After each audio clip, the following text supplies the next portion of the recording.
Аз съм излъган, това е най-чистата, най-българската и най-удобната фраза в страната. С нея се оправдава всичко. Подписал си договор без да четеш. Излъган си. Купил си нещо ефтино и се е счупило. Излъган си. Натиснал си грешния бутон, системата те е излъгала. В България никой не греши. Всички сме жертви на вселенска измама.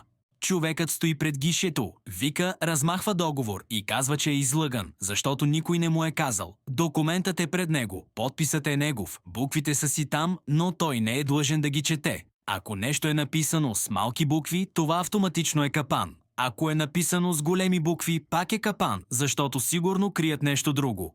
Купува си телефон на промоция, най-евтиния възможен, от сайт с име, което звучи като вирус, и после се възмущава, че батерията пада за 10 минути. Излъгане. Не защото е търсил най-евтиното, а защото светът е срещу него. Всички са в заговор, особено продавачът, закъснява за среща, за работа, за живота си, но не е виновен. Трафикът го е излъгал, часовникът го е излъгал, времето го е излъгало, само той е невинен. В България времето не минава, то саботира. Най-хубавото е, че българинът винаги разбира всичко, след като стане проблем. Преди това няма въпроси, няма мислене, няма четене. Има доверие, сляпо, героично доверие. А после скандал. После всички са измамници, мошеници и лъжци.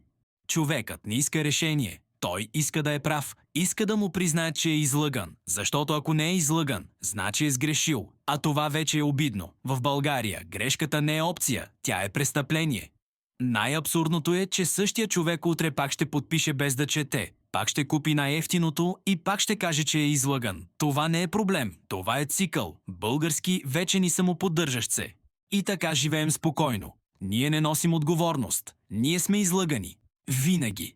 От някого, някъде, по някакъв начин. Защото в България не казваме ти сгреших. Казваме излъгаха ме. А ако искаш още такива жълти, гротескни и болезнено истински български абсурди, абонирай се за канала. Тук не търсим виновни. Ние вече знаем кои сме.